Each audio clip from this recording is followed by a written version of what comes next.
Rosh Hashanah 2a. Mishnah. There are 4 days in the year that serve as the new year, each for a different purpose. On the 1st of Nisan is the new year for kings.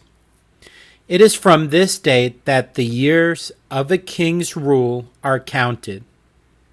And the 1st of Nisan is also the new year for the order of the festivals, as it determines which is considered the first festival of the year and which the last.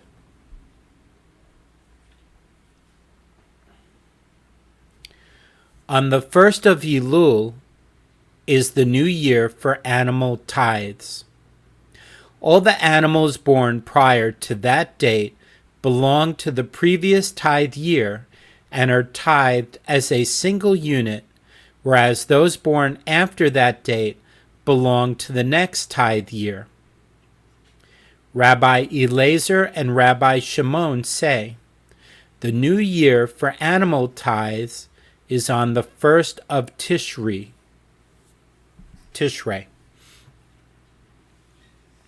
On the 1st of Tishrei is the new year for counting years, as will be explained in the Gemara. For calculating sabbatical years and jubilee years, i.e., from the 1st of Tishrei, there is a biblical prohibition to work the land during these years. For planting, for determining the years of Orlah, the 3-year period from when a tree has been planted, during which time its fruit is forbidden, and for tithing vegetables, as vegetables picked prior to that date cannot be tithed together with vegetables picked after that date.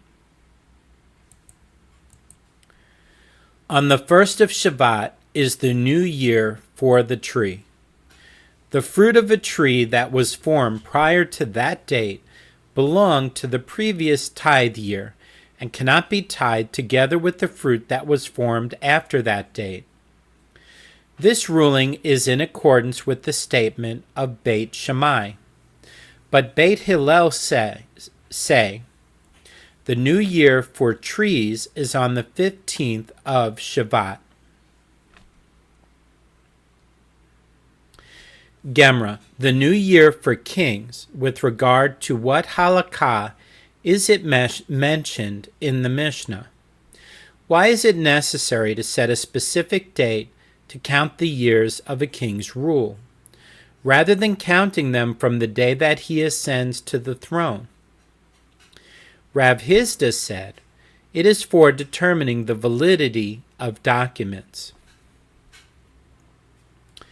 It was common practice to date documents in accordance with the years of the king's rule. Therefore, it was important that these years begin at a fixed time, so that one knows whether a particular document was antedated or postdated. As we learned in a Mishnah, antedated promissory notes, i.e., promissory notes dated prior to the date on which the loan actually took place, are invalid because a loan document creates a lien on the borrower's property. By dating the document earlier than the loan itself, the lender has a fraudulent mortgage on the property, which can be used against any future purchaser. Therefore, the sages ordained that an antedated promissory note does not establish a lien, even from the true date of the loan. But postdated promissory notes, bearing a date that is later than the date when the loan actually took place, are valid, as postdating the note presents no opportunity for defrauding a purchaser. The sages taught in a Bereta, if a king ascended to the throne on the 29th of Adar, the month preceding Nisan, once the 1st of Nisan arrives, although he reigned for only 1 day, a year is counted toward his reign. His first year of rule is completed from the 1st of Nisan. But if he ascended to the throne only on the 1st of Nisan, one counts an additional year toward his reign only when the next Nisan arrives.